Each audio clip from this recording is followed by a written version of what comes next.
মেয়ে পর্দানসীন হবে। বিশ্বাস করেন, বিরানি পচে গেলে দুর্গন্ধ মারাত্মক। বিরানির বাড়ির কাছেও রাখতে নাই।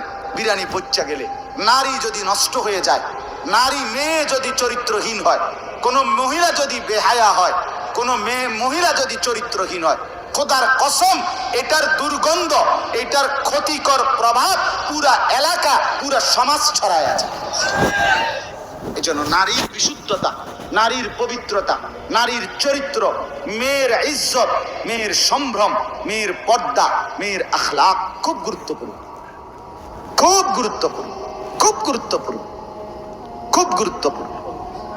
একটি নারী, একটি মেয়ে চরিত্রহীন হওয়া, একটি মেয়ে বেপর্দা হওয়া মানে হলো ওই এলাকার কমপক্ষে 100-200 যুবককে শেষ করে দেওয়া।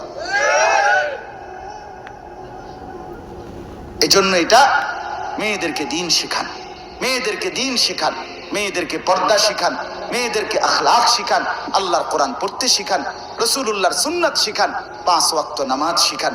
দেখবেন দেশ সুন্দর হবে, ঘর সুন্দর হবে, পরিবার সুন্দর হবে, আখিরাতও সুন্দর হবে। আল্লাহ তাআলা কোরআনে বলছে, ইন্নামা ইউরিদুল্লাহু লিইউযহিবা আনকুমুর রিজসা আহলাল বাইত। কোরআনে আল্লাহ বলছে, একজন নেককার নারী দিয়ে আমি আল্লাহ চাই একটি ঘর পুরাটা পবিত্র করে দিতে। এই জন্য মেয়ে যদি চরিত্রবান হয়, মেয়ে যদি নেককার হয়, মেয়ে যদি সতী সাধ্বী হয়, মেয়ে যদি পবিত্রা হয়, মেয়ে যদি নিজে অস্থিরতা থেকে মুক্ত থাকে, তাহলে সে ভালো হয় না, শুধু পুরা ঘর ভালো হয়, পুরা ঘর পবিত্র হয়। আল্লাহ তাআলা আমাদেরকে তৌফিক দান করেন।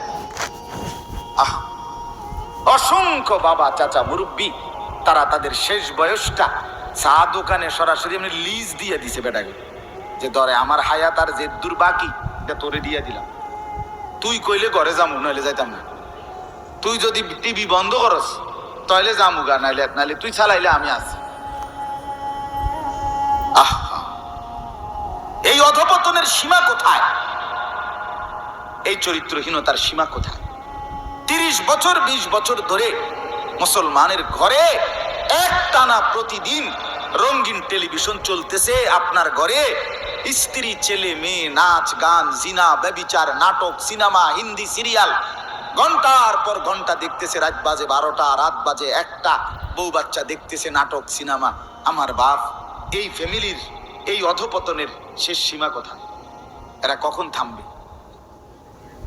এটা যে গুনাহ, এটা যে কবিরা গুনাহ, এটা যে হারাম, এটা কত বছর পরে বন্ধ হবে? কে বন্ধ করবে? দাদারও তো কোনো ফিকির নাই, বাবারও তো এটা নিয়ে কোনো আফসোস নাই যে আহারে আমি কি করতাম, আমার ঘরে যে রঙিন টেলিভিশন চলে, আমার বউ বাচ্চা নাতি নাতনি যে ছবি নাচ গান দেখে, এর জন্য আমি কি করতে পারি, এটার জন্য একটু চেষ্টা, একটু ফিকির, একটু কোনো চেষ্টা তদবির, কষ্ট ক্লেশ কিছুটা কি করা কারো দরকার নাই? কথা বলেন না বাপ? আপনারা উত্তর দেন না? তাইলে আমরা হুজুররা শুধু ফু দিয়ে দিতাম, ফু দিলে সবাই জুনায়েদ বাগদাদি হয়ে যাব, সবাই রাবেয়া বসরি হয়ে যাব, এটা সিস্টেম নাকি? কথা বলে, এটা সিস্টেম যে আমি একটা ফু দিয়ে দিলাম, এখন এই ফুতেই সব ছেলেরা পুরুষরা হয়ে যাবে জুনায়েদ বাগদাদি, আর মহিলারা হয়ে যাবে রাবেয়া বসরি, এটারই নিয়ম। তাইলে এই সমাজ চেঞ্জ করবে কে? এই সমাজ বদলাবে কে? আমাদের এই ছেলেগুলোকে নামাজি বানাবে কে? বলেন, এদেরকে নামাজ পড়ার কোনো দরকার নাই। এরা বলেন,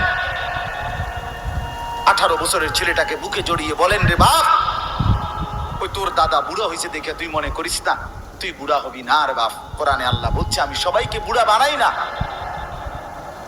প্রত্যেক সমাজে, প্রত্যেক বাড়িতে, প্রত্যেক মহল্লায় কিশোর, তরুণ, যুবক যতজন, তার পার্সেন্টেজে বুড়া মানুষ, মুরব্বী, তার পার্সেন্টেজে 1% একটা বাড়িতে যদি কিশোর যুবক থাকে 30 জন, বুড়া মানুষ আছে সর্বোচ্চ 1 জন। কথা বুঝেন নাই? তাইলে মানুষে কয় না যে এবড়া আমগো গ্রামে, আমগো বাড়ির শেষ মুরব্বী, এবড়া এ চাচাই কোন রকম শেষ বয়স। তাইলে এই যে 1 জন 2 জন মুরব্বী বয়স্ক, তাহলে কি বোঝা গেল? যুবক সবাই বৃদ্ধ হয় না। সবাই বৃদ্ধ হইলে যুবক যদি থাকতো 30 জন, বুড়া থাকতো 20 জন, কাছাকাছি থাকতো। কথা বোঝেন নাই আপনি? কাছাকাছি। মুরব্বী আছে একজন, মুরব্বী আছে দুইজন, বয়স্ক আর যুবক আছে 30 জন 40 জন। তাহলে বোঝা গেল সব যুবক বৃদ্ধ হয় না।